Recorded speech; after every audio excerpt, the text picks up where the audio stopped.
Ooh, yeah, pretty cool. Cold right now, because now we've just crossed into January, and unfortunately, yeah, you think December's the coldest month up here? Oh no, it gets colder in January and February. But hey, Happy New Year, everybody!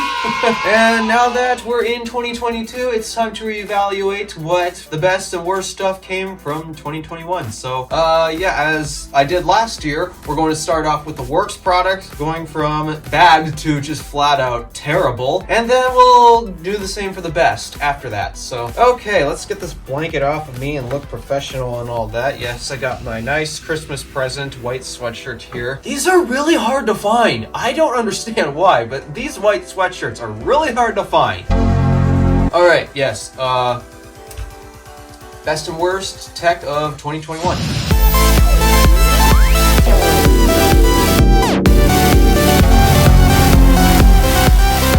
Alright, starting from the bottom of the list, in number 10, we have Google Tensor. What? Okay, so for the most part, Google Tensor has fixed a few issues, well, sort of, that Qualcomm simply couldn't allow Google to do. So the main issue in the Android department is, well, you gotta find a way to make your phone stand out, and in Google's case, most of the time it's the camera. I mean, they say stock Android is, well, another selling point of Pixel, and you know what? I think I'll finally say it. I think they finally figured out how to get stock Android to run perfectly fine. Reason why I couldn't recommend it, well, maybe because stock Android was made to be modified by other manufacturers, because it was kind of broken. But either way, Google Tensor has fixed a few things. It has not fixed video, however, as much as Google wants to say it has, but no, video is still just as bad as before. And here's the other reason why Google Tensor absolutely made it on the worst list. I thought I originally made this comment in that comment section of the Pixel. I said I might be able to recommend the Pixel, and I still kind of do. I can still recommend the Pixel for once, but I can't recommend it for the Tensor chip, and the main reason for that is because, well, it's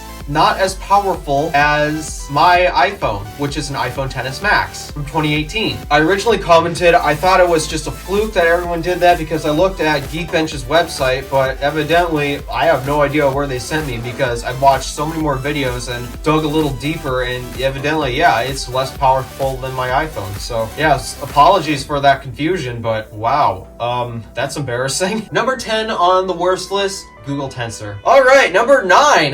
Yeah, some of these brands might be a bit consistent, but it's not Google this time. This time it's Intel. It's their horrible advertising. This was the year that Intel decided to be a whiny, complainy baby. And even though, yeah, maybe they kind of fixed their whiny, complainy reputation with 12th gen Alder Lake, but honestly not by much, because these ads were quite embarrassing. I spent nearly an hour reacting to them. I mean, Microsoft is involved in it too, but yeah, for the most part, Intel, they've just done a lot of whining and complaining, and this is supposed to be advertising. It's supposed to make you appeal to more people. Honestly, that didn't really make you look more appealing. That just made you look more whiny and complainy. Something that I don't think many people like to see companies acting. That's number 9. Alright, number 8, and this happened actually at the beginning of the year with the S21 series. Samsung's removal of some pretty basic flagship features, which is really surprising. Samsung is known for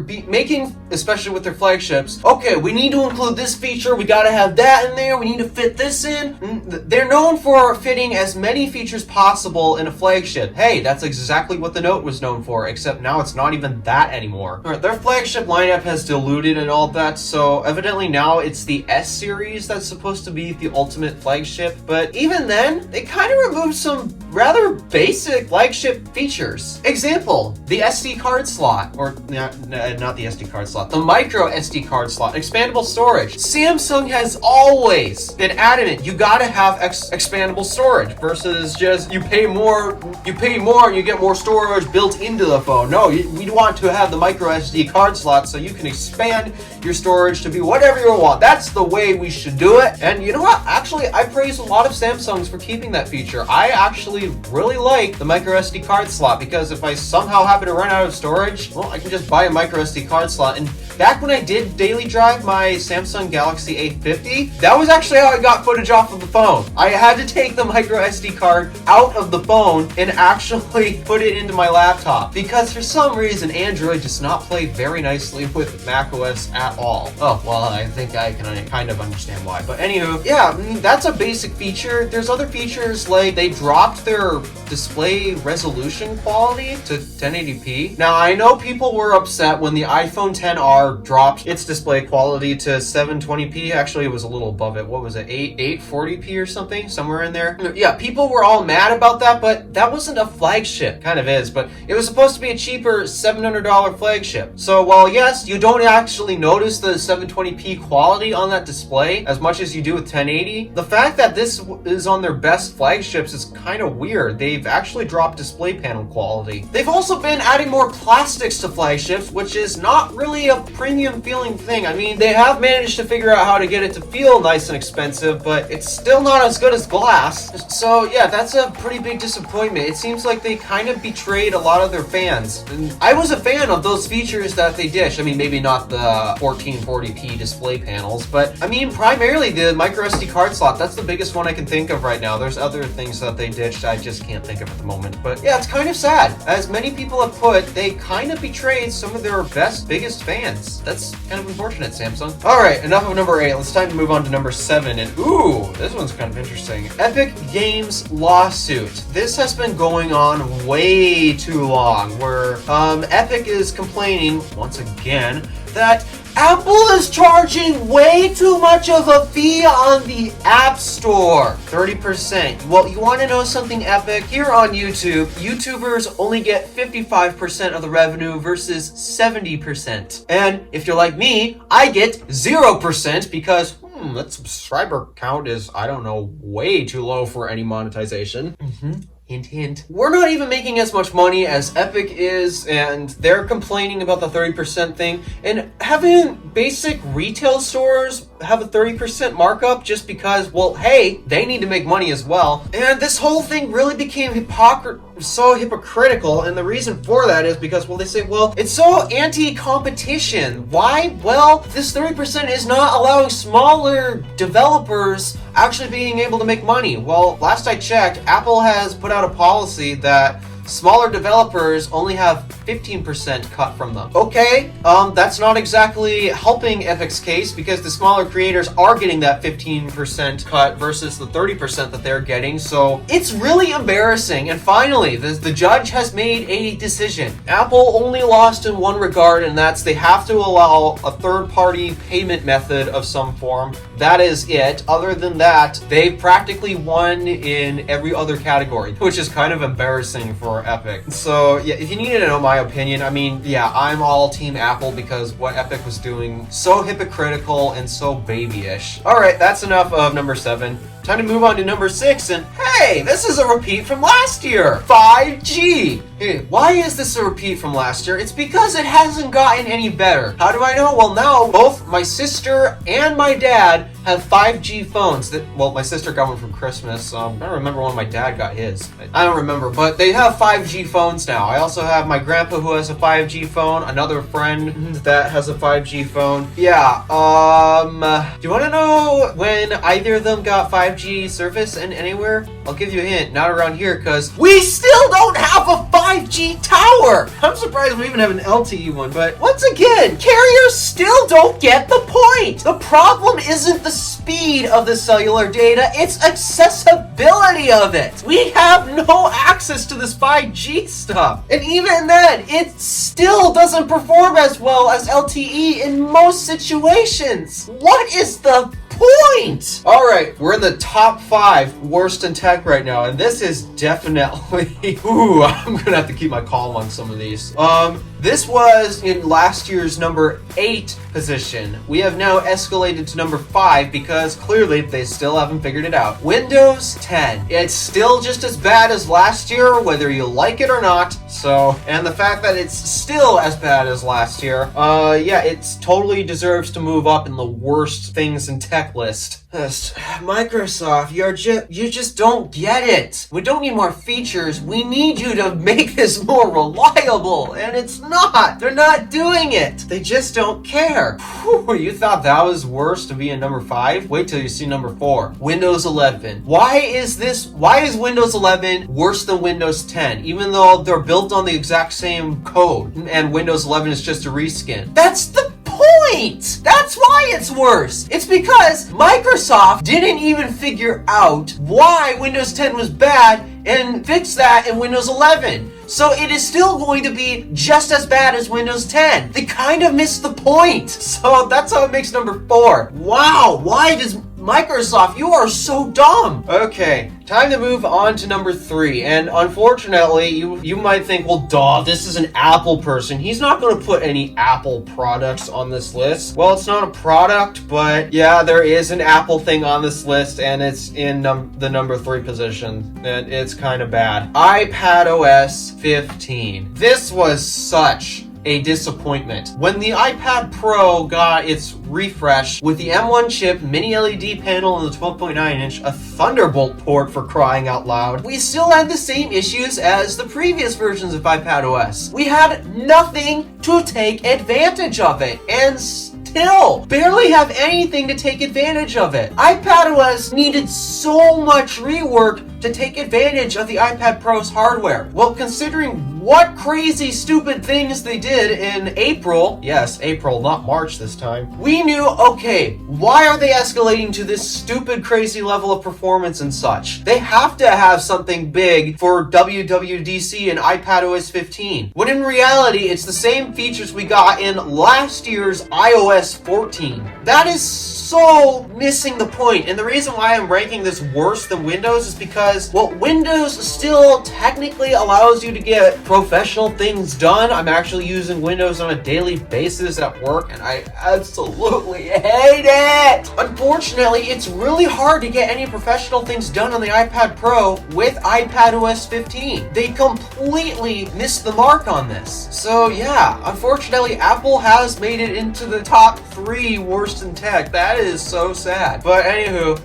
let's shift the blame back to Microsoft, because don't worry, Microsoft definitely made a product even worse than iPadOS 15. And this shows they completely missed the mark on so many things. Alright, number 2, we have the Microsoft Surface Duo 2. Last year, they've released the Microsoft Surface Duo, and it was a pretty bad device. So bad, in fact, we couldn't even figure out what it was even for. Microsoft didn't even know what it was supposed to be for. It's a phone! Well, no, it's not a phone. It's supposed to be this productivity device that can also make phone calls and such. Called a phone, you idiots. And it's kind of a bad one. The concept was it's a dual screen flip out foldy thing. Well, it's not really foldy thing because it's literally dual panels. But yeah, it's such a bad device, and it had so many issues. First of all, one configuration, they like to call it closed configuration, is completely useless. And then in any other configuration you try, you get introduced to so many problems. First of all, there's only one camera on it, and it is a very terrible camera. It's probably a webcam they pulled out of a Microsoft Surface laptop or something. And then there's the flash. Yeah, not conveniently located. But those are the only hardware things I can really talk about. Let's talk about the software. Oh yeah, it's as buggy as... I guess this is a common theme with Microsoft's software. First of all, this is actually Android that's running on this thing, so clearly they can't even mess with Android to get it stable, but yeah, it seems quite a common theme with Microsoft. Their desktop operating system that they actually designed themselves can't even run stable. So when they take a fairly stable, Android is much more stable than Windows, I can guarantee you this. A fairly stable operating system, even though, yeah, Pixel, not exactly the best, but it's better than Microsoft's Windows 10, I can guarantee you that. They've managed to make Android even worse than stock Android. They're that bad at software now, which really boggles my mind. Okay, but that's the original Surface, so Surface Duo. So they thought, okay, yeah, this was a bad product, even to the point where there are embargoes. Well, you had an embargo that held back turning it on. You could show the hardware and all that, you can open it up, but you're not allowed to turn turn it on. That's kind of a big red flag in case you didn't know this. But yeah, it was a bad product. So they thought, okay, yeah, we got lots of negative press. Nobody really saw the point, and they gave us pretty hard criticisms where it really deserved it. Okay, well, oh, did I mention the price tag on the Surface Duo started at $1,400, and it was that bad? All right, well, let's expand the budget to another $100. So this is now a $1,500 device. They decided, all right, we're going to fix some of these issues. Except in doing that, they really created themselves even worse problems. All right, let's start off with the panels. They actually decided to pull off Samsung's curved panels, except on the inside. And unfortunately, it's so distorted that if you have any text in the center, which, yes, there's a mode to actually have text in the center, well, you're actually going to lose letters, characters. So you won't even be able to know what is actually in that area. So yay, reading is actually worse with the Surface Duo 2. Okay, cameras. Everyone gave us so much crap about it. They decided to put a triple camera system on the back. Supposedly it had this problem with the camera bump. Now, they did pay attention to this detail where they actually angled the entire bump so that way when you fold the other hinge to its completely open position up against the camera bump, it's actually flush against the camera bump versus on the edge of it. Attention to detail that, okay, it's good. But once again, the camera's still not good. Oh, and they actually put flagship specs in it this time that is current generation instead of, was it year-old or 2-year-old in the last Duo? I don't remember. But guess what? It did not fix Android. It was still buggy as heck. Yeah, they clearly don't get the point. Oh, and keep in mind, this is $100 more expensive. Yeah. Surface Duo 2 definitely deserves a spot, but what's number one? The death verse. It's just pulling us out of reality, and you know what? We need to stay in reality, even though it sucks. I don't get the point of it much. I mean, they gave some reasons like architects, they could actually design a building and all that before you actually build it, but wouldn't you just want to build it in your metaverse and visit it in the metaverse instead? I don't know. It's so confusing. There's so many possibilities with it. While yes, it could be good, I see more bad than I see good, which is not a good thing, obviously. I like to stay close to reality most of the time, and the reason for that is because no matter how hard you try to run from it, it is faster. It will always come right back to you. The harder you try to ignore its existence, the worse of a spot you're actually going to end up in. So, and actually I can see this being very detrimental to the human race. So this is definitely on my worst of 2021. But all right, enough ranting on the worst of 2021. Let's talk about the best of 2021. And yeah, as you might expect, there's a lot of Apple products on this list. Because actually, believe it or not, 2021 was a really awesome, epic year for Apple. I'm not joking. All right, number 10, and this is kind of supposed to be a joke, but I actually had to put this on here because sales of this were through the roof to the point where it's so back-ordered. The Apple polishing cloth. I'm quite serious. This thing sold out so fast. It is back-ordered for months. And yet, despite how much demand there is for it still, they're still keeping it at its price of $20. And you know what? When I get my 16-inch in 2 weeks, no, I did not order it yet. I'm going to order it in 2 weeks. I'm not pulling any Elons this time. My next paycheck, I am ordering that laptop. I'm one more paycheck away. The next paycheck, I will be at enough money to buy this laptop. Yes! And I'm following through with it. You may think, I always say, I'm going to buy this product and this product, and even though I don't get it, I'm not joking about this. I need a new laptop. I'm going to get the 16-inch. But anywho, when I get that, yeah, I'm actually going to include the polishing cloth on that, because why not? I'm an Apple fan. It's a fairly cheap product that's compatible with it. Hey, it's even compatible with my devices. Yes, Apple made compatibility. They made a compatibility list with the polishing cloth. What is it not compatible with? Oh, Samsung products. It's not compatible with Samsung products. It's only compatible with Apple products. All right, so yeah, enough of that joke. I had to put that on there. All right, so believe it or not, for the first time ever, Google actually made one of the best things that happened in 2021 list. So it's the Pixel 6 Pro. Google finally actually decided to put effort into it. I mean, their chip, yeah, it's not exactly the best considering it's not as powerful as my iPhone from 2018. This time, I can actually recommend the Pixel. Now, the Pro version, believe it or not, the regular 6s on this list too. The Pro version is slightly harder to recommend because it's not exactly $300. Is it $300 more than the 6? What you're basically getting is a larger display, I believe a faster refresh rate, thinner bezels, and an extra telephoto lens. It's a few things, but you have to really want those things to actually get it. So that's why it's number 9 and why it's actually not as good as number 8, the Pixel 6. They finally actually decided to make a decent flagship. From what I hear, Android runs much more stable. Performance, yeah, it's the same as my 2018 iPhone, but considering due to the fact that I have no complaints with the performance of my 2018 smartphone, I guess I can't really complain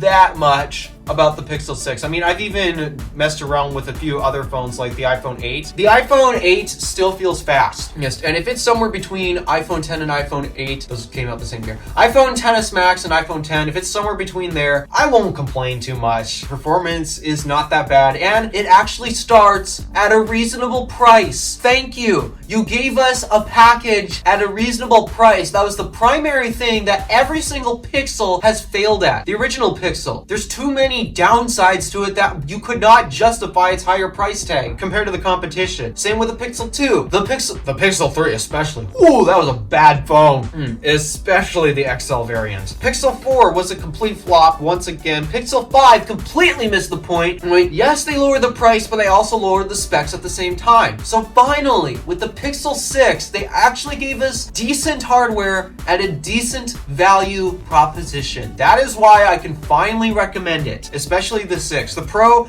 might be a little harder because it's only gaining a few small things, not necessarily major things. And the reason why I'm saying that is because there's a major price difference between the two. But I can at least recommend the Pixel 6. For once. But keep in mind, that does not mean it's the best camera in any smartphone. It still is not, because once again, it's got photos down, we need video. So yeah, that's kind of a surprise. Google actually made it on some of the best things that happened last year. All right, let's talk about number 7, and this one I'm really excited for. Starlink. Starlink came out, it is now out of beta. I have no idea when you'd be able to get it shipped to you because I hear it's so back ordered and such, but Starlink is awesome. It is so much better than the current internet that I'm getting here. No, I don't have Starlink, but I watch a YouTube channel, Talos of Tech, who runs their entire operations off of Starlink. I'm serious. They upload via Starlink, they download B-roll via Starlink, they do live streams via Starlink. Pretty cool, to be honest. So, and the fact that it's, well, much faster than the previous dish, which actually we originally had, and oh man, that was so painfully slow. And it is supposed to be improving compared to our, well, hardwire internet options. So Starlink is awesome, and I hope to one day be a Starlink owner myself, because clearly internet around here sucks. All right, number 6, and this has saved my wallet twice actually. AirTags. AirTags are amazing. And even though, yeah, there's currently a scandal going on right now,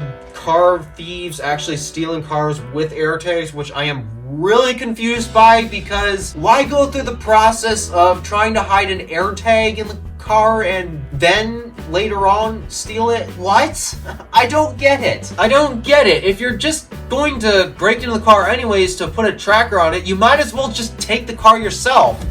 Why? I don't get it. Then again, criminals, they're dumb. They're very stupid. I mean, I love listening to this one show on the radio called Stupid Criminals because, wow, it really goes to show how stupid they are. But yeah, AirTags, they have saved my wallet twice. I am planning on buying another at some point for my keys because I am constantly losing them. AirTags, they definitely deserve a spot on this list. They are amazing. All right, number 5. No, it is not something I will be buying, but it's something that I really appreciate. The iPad Mini. It needed a redesign because clearly the iPad Mini just doesn't get much love. And finally, last year, they actually gave it a lot of love. It now has the iPad Pro design language. Actually, I should probably say more of the iPad Air design language because it's got Touch ID versus Face ID. Though surprisingly, it actually has a flash. I know, that's kind of weird if I'm being honest. It actually has a flash. Support for the Apple Pencil 2, USB-C. I mean, yeah, it got the love that it definitely needed. So the iPad mini definitely deserves a spot on this list. And if you're into small tablets, I'm not because I'm big screen everything. But if you're into small tablets, please buy this iPad. It is awesome. Number 4, and this is something that's also on my shopping list, hopefully this year, but of course, we all know what's more important first. The Apple Watch Series 7. I know so many people are so disappointed, all because the leakers have reported squared off design, and I don't know why people are still adamant, well, as to why the Apple Watch Series 7 isn't a big deal, because it looks similar. It's also not that big of a deal because, well, it's not that big of a change. You're not calling a display size increase a big enough reason to buy it? I mean, when it comes to our tiny tech, and yes, I mean, there are reasons why some things are smaller. For example, my phone,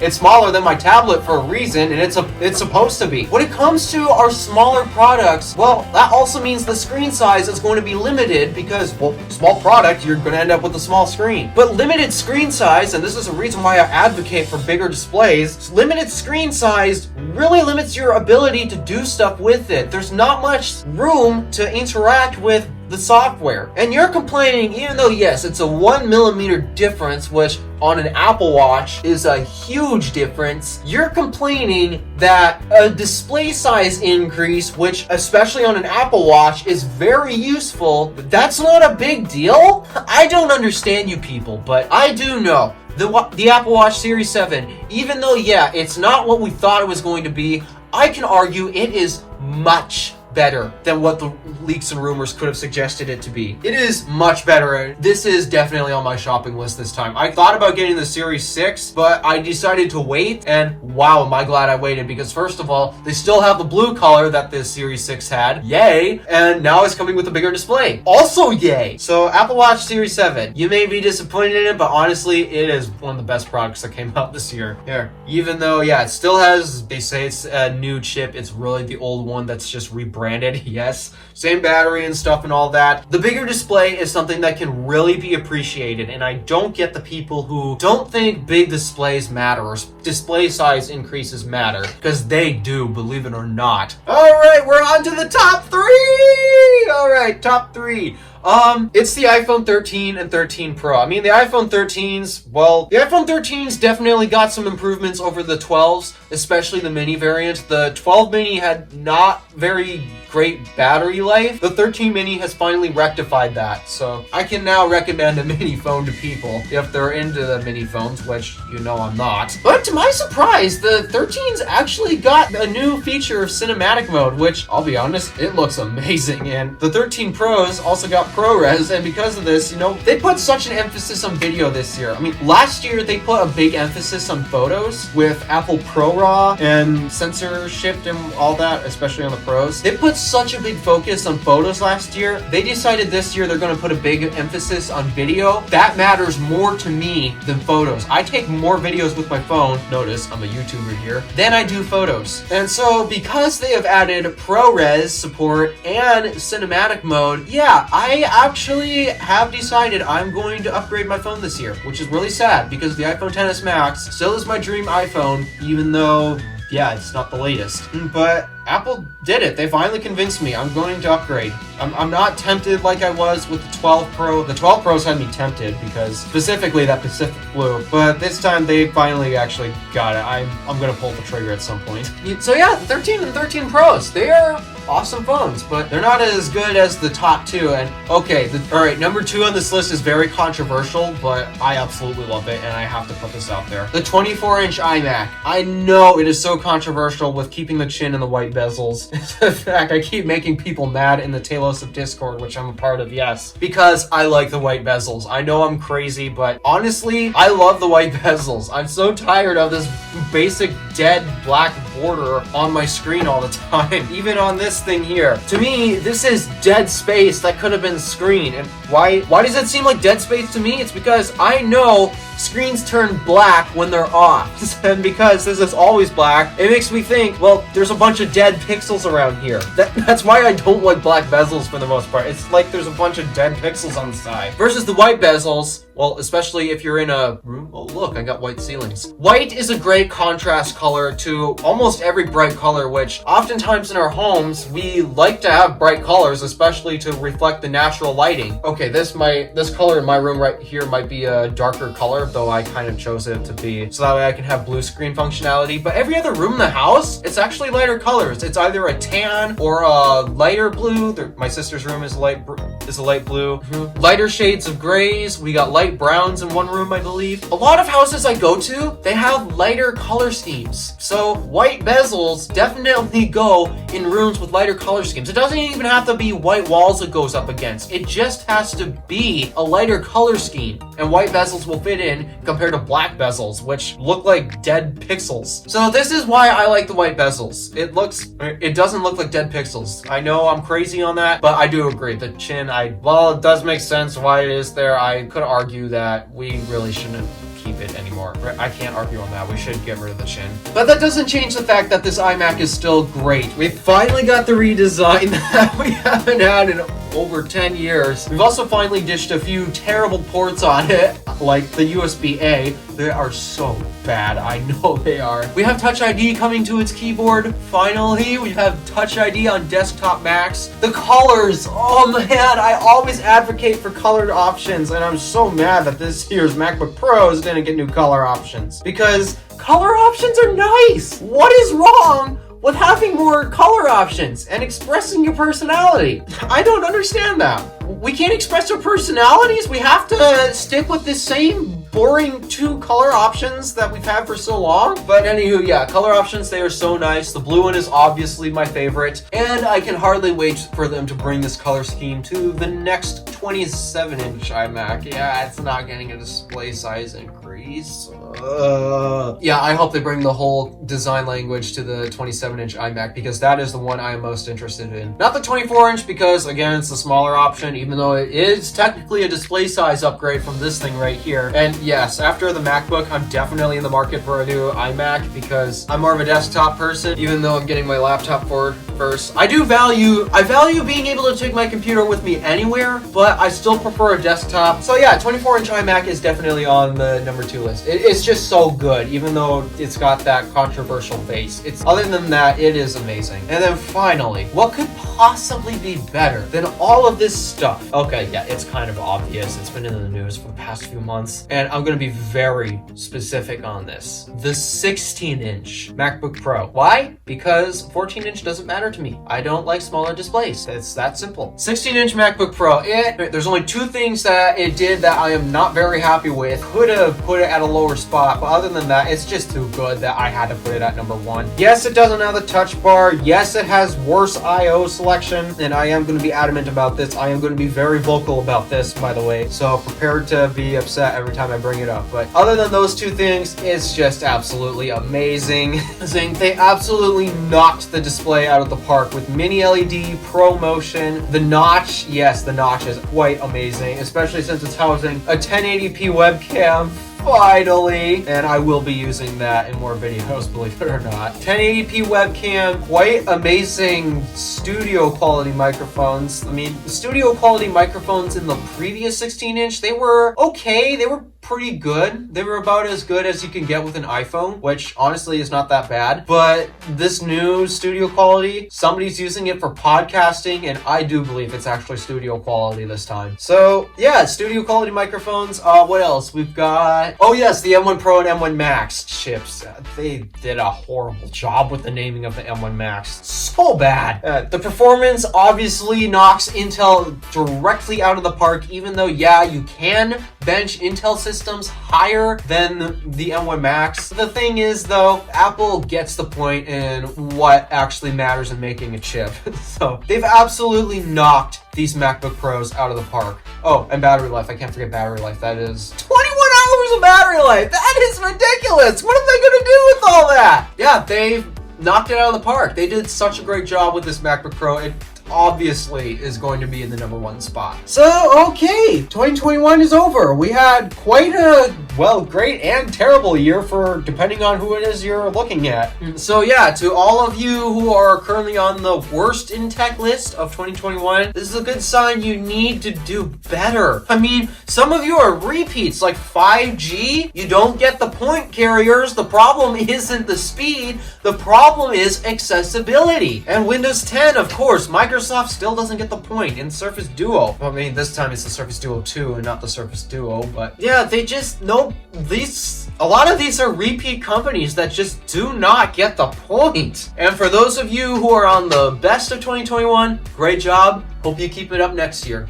Or wait, not next year, this year, because it's 2022 already. So 2021 was definitely an exciting year for the best products. I can hardly wait to see what's coming out this year, because I mean, last year we got the 24-inch iMac, obviously got the redesign it absolutely needed, and then they nailed it with the 16-inch MacBook Pros. I can hardly wait to see what Macs are coming out this year, especially because I hear that there's an M1 Max Duo chip in the works and then an M1 Max Quadro for the Mac Pro. This year is going to be insane. I can hardly wait for those. Alright, so now I'm just going to go right back to shivering because this room is freezing. It is 54 degrees in here, and the heat is turned up to the max. It's set for 80 degrees, and it's 54 degrees in here. It's that cold, which is why I have this blanket with me. I need to get my feet wrapped around too. Alright, that's enough of me. Thank you for watching. Do me a favor and interact with the stuff below. Thank you for actually sticking with me throughout the entirety of 2021. It was a great year for Apple. It was some videos actually. It was a pretty good year for me too. Thank you for sticking with me. I hope you continue to watch me throughout this year 2022 because, well, due to the news and all that, I'm going to do everything I can to keep up with that. And finally, because in 2 weeks I'm going to order my new laptop. I'm not joking about it.